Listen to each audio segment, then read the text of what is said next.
వాళ్ళు కూడా వాదనలు వినిపించారు. 200 పేజీల కౌంటర్ కూడా గవర్నమెంట్ వైపు నుంచి దాఖలు చేశారు. చేసిన తర్వాత జడ్జి గారు మొత్తం వాదనలు విన్నారు. జడ్జిమెంట్ రిజర్వ్ చేసి పెట్టారు 31 తారీఖున. నేను ఏసీబీని ఏం కోరుతా ఉన్నానంటే, అదేవిధంగా గవర్నమెంట్ ఏం కోరుతా ఉన్నానంటే, జడ్జి గారు రిజర్వ్ చేసి పెట్టిన తర్వాత తీర్పుని మనం వెంటనే తొందరపడి, నేను ఎక్కడికి పోయేది లేదు, ఎక్కడికి తప్పించుకునేది లేదు, తొందరపడి మీరు అనవసరంగా ఎందుకు ఈ హడావిడి చేస్తున్నారని అడిగాను. ప్లస్ ఇప్పుడు నేను అయినప్పటికీ చట్టాన్ని గౌరవించే పౌరుడిగా, రాజ్యాంగాన్ని గౌరవించే పౌరుడిగా వాళ్ళు పిలిచారు కాబట్టి వచ్చాను. వచ్చి నాకు ఒక లెటర్ ఇచ్చారు, ఇన్ఫర్మేషన్ కావాలి, డాక్యుమెంట్స్ కావాలి. ఏం ఇన్ఫర్మేషన్ కావాలి, ఏం డాక్యుమెంట్స్ కావాలో మాకు తెలియదు, అందుకే అడిగాము.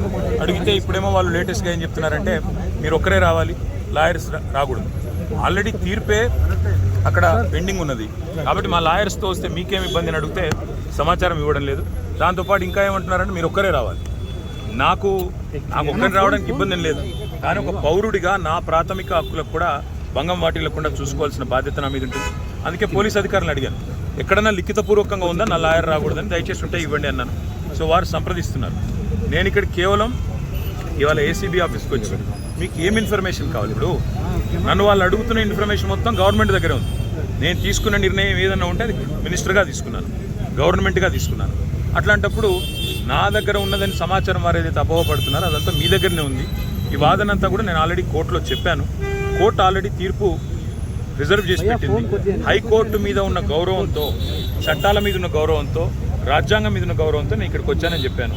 వారు మరి ఏ కారణం చేతనో నా లాయర్ నాతో రాకూడదు అంటున్నారు. మరి ఒక పౌరుడిగా నాకు నా లాయర్ను వెంట పెట్టుకుని విచారణలో భాగస్వామ్యం చేసే అధికారం నాకు ఉందని నేను అనుకుంటున్నాను. లేదు అని వారు అంటున్నారు. భారత రాజ్యాంగం నడుస్తుందని నేను అనుకుంటున్నా. కాదు రేవంత్ రెడ్డి రాజ్యాంగం మాత్రమే ఇక్కడ నడుస్తుంది తెలంగాణలో వాళ్ళు అంటున్నారు. చూడాలి మరి వాళ్ళు ఏం చెప్తారో. దాన్ని మీరు ముందుగా ఇన్ఫార్మ్ చేశారా అడ్వకేట్స్ వస్తున్నట్టు? బ్రదర్, వాళ్ళు హైకోర్టు తీర్పు రిజర్వ్ చేసిన తర్వాత నిజాన్ని నన్ను పిలవాల్సిన అవసరం లేదు. హైకోర్టులో చాలా గంటల వాదనలు వాళ్ళు వినిపించారు ఏసీబీ తరఫున. ఇవాళ కొత్తగా మళ్ళీ ఇప్పుడు సాధించేది లేదు. చెప్పాల్సింది కూడా చెప్పకుండా ఇక్కడేదో హడావుడి చేసి నిన్న రైతు భరోసా ఎగ్గొట్టారు కాబట్టి రైతు భరోసా నుంచి తప్పించుకోవడానికి 2 రోజులు మీడియాలో ఈ డ్రామా నడపాలని రేవంత్ రెడ్డి గారు అనుకుంటున్నారు. దీనికి మేము బాధపడం. రేవంత్ రెడ్డి గారు ఏమనుకున్నా 15,000 ఇస్తానని చెప్పి 12,000 ఇచ్చిన విషయము ప్రజలకు గుర్తుంది. మీరు ఎన్ని డ్రామాలు చేసినా మాకు ఇంకో సమాచారం కూడా ఉంది. నేను ఇక్కడికి రాగానే కావాలని కేటీఆర్ ఇంటి మీద రైడ్స్ అని చెప్పి అక్కడ రైడ్లు చేయించాలని ఆలోచన చేస్తూ ఉన్నాను. పర్వాలేదు, ఇవన్నీ డ్రామాలు మాకు తెలుసు. మీరు ఎన్ని డ్రామాలు చేసినా రాష్ట్ర ప్రజలకి నేను చేసే విజ్ఞప్తి ఒకటే, 420 హామీలు ఏవైతే రేవంత్ రెడ్డి ప్రభుత్వం ఇచ్చిందో అది అమలు చేసేదాకా కొట్లాడదాం. కేసులు ఎన్ని పెట్టినా, మీడియా మేనేజ్మెంట్ పాలిటిక్స్ ఎన్ని చేసినా భయపడాల్సిన అవసరం లేదు, బాధపడాల్సిన అవసరం లేదు. వాళ్ళు ఎన్ని రైడ్స్ చేసుకున్నా, ఎన్ని డ్రామాలు చేసినా సరిపోతుంది. నా లాయర్లు ఉంటే వాళ్ళకి వచ్చిన ఇబ్బంది ఏంటంటే, నాతో పాటు లాయర్లు ఉంటే నా రైట్స్ ప్రొటెక్ట్ చేయబడతాయి. ఇక్కడ మా పట్నం నరేందర్ రెడ్డి గారిని అరెస్ట్ చేసినప్పుడు ఆయన ఇవ్వని స్టేట్మెంట్ ఇచ్చినట్టుగా పోలీసులు తప్పుడు వార్తలు రాసి మీడియాకి లీక్ చేశారు. అలా కాకుండా నా రైట్స్ నేను ప్రొటెక్ట్ చేసుకోవాలి, లాయర్ ఉండాలని కోరుతున్నాను. వాళ్ళకి వచ్చిన ఇబ్బంది ఏంటి సార్? ఇప్పుడు ఈ స్థాయిలో ఆంక్షలు పెట్టారు, మీరు నేరుగా విచారణకు అటెండ్ అవుతున్నారు. వాళ్ళు చెప్పిన అదే చెప్తున్నా బ్రదర్, నేను ఆంక్షలు వాళ్ళ నరేందర్ రెడ్డి గారు ఇవ్వని స్టేట్మెంట్ ఇచ్చినట్టుగా తప్పుడు స్టేట్మెంట్లు రికార్డ్ చేసిందే పోలీసు వాళ్ళు. అందుకే నాకు వాళ్ళ మీద నమ్మకం లేదు కాబట్టి నా లాయర్లను తెచ్చుకున్నాను. ఇప్పుడు మా ఇంటి మీద రైడ్స్ రైడ్స్ చేసి కూడా నాకు తెలిసి ఏం చేయబోతుంది, రైడ్స్ చేసి అవసరమైతే కొన్ని ఇంప్లాంట్ చేసి కొన్ని లేనిపోని సృష్టించి అందులో ప్లాంట్ చేసి దాని మీద కేసు బనాయించాలని వీళ్ళ చిల్లర ప్రయత్నం. నేను చిట్టినాయుడు గారికి చెప్పేది ఒకటే, ఇవన్నీ డ్రామాలు చేసినా, ఎన్ని కథలు పడ్డా, ఎన్ని అక్రమ కేసులు పెట్టినా, నువ్వు రైతు భరోసా ఎగ్గొట్టింది ప్రజలకు తెలుసు, నువ్వు మాట తప్పింది తెలుసు, 420 హామీలు ఎత్తగొట్టింది ప్రజలకు అర్థమైంది. నువ్వెన్నీ చేసుకున్నా తప్పకుండా నేను వదిలిపెట్టాం. ప్రజాక్షేత్రంలో తప్పకుండా మా హక్కుల కోసం కొట్లాడు. ఇవాళ నేను అడిగేది ఏంటంటే, మొన్న నరేందర్ రెడ్డికి జరిగింది, వాళ్ళ నాకు జరగదని గ్యారంటీ ఏంది? నరేందర్ రెడ్డి ఈయన స్టేట్మెంట్ ఇచ్చినట్టు, కన్ఫెషన్ ఇచ్చినట్టు, అనవసరంగా నా పేరు చెప్పినట్టు లేనిపోని పుకార్లు వీళ్ళే సృష్టించిన పోలీసు వాళ్ళు మీడియాకు లీక్లు ఇచ్చారు. ఇలా నాకు కూడా అట్లే చేస్తారనేది నా డౌట్. రెండవది ఇవాళ నేను మళ్ళీ చెప్తున్నా, నేను ఇక్కడ రాగానే నా ఇంటి మీద రైడ్ చేయాలని చెప్పి వాళ్ళు ప్లాన్ చేసుకున్నారు. తప్పకుండా నా ఇంటి మీద రైడ్ చేస్తే కూడా అందులో ఏమని ఇరికిచ్చి రేవంత్ రెడ్డి గారు ఇచ్చిన 2 చిట్టీలు, అవసరమైతే ఇంకో 2 ఏమైనా సృష్టించి అని ఇరికిచ్చి కావాలని బదనాం చేయాలన్న చిల్లర ప్రయత్నం చేస్తున్నారు. నా హక్కుల కోసం తప్పకుండా నేను కొట్లాడతాను.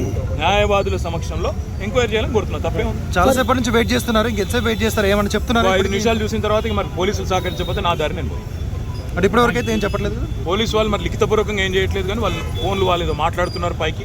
రేవంత్ రెడ్డికి మాట్లాడుతున్నారో, మరి ఇంకా డీజీపీకి మాట్లాడుతున్నారో, ఎవరికి మాట్లాడుతున్నారో తెలియదు.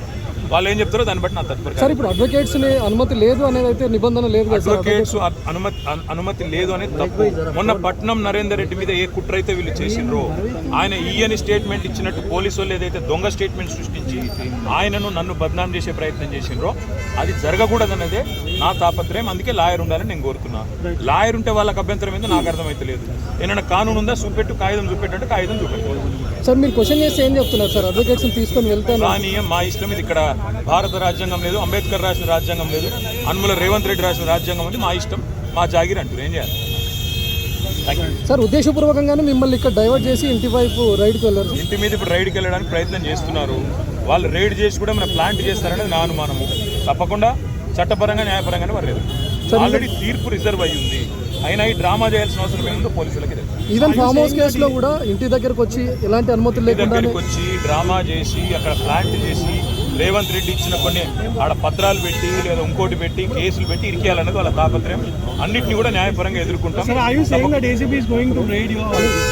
Going in the next 15-20 minutes. Yes, మీరు ఒక మాజీ మంత్రి ఇలా రోడ్డు మీద కాకుండా కనీసం లోపలికి పిలిచైనా చెప్పాల్సిన వాళ్ళ విఘ్నత, అది రేవంత్ రెడ్డి గారి యొక్క విఘ్నత, వారి యొక్క తెలివితేటలు. నేను సహకరించడానికి ఇక్కడికి వస్తే నన్ను కనీసం లాయర్ కావాలని నేను కోరుతందుకు కారణం ఒకటే.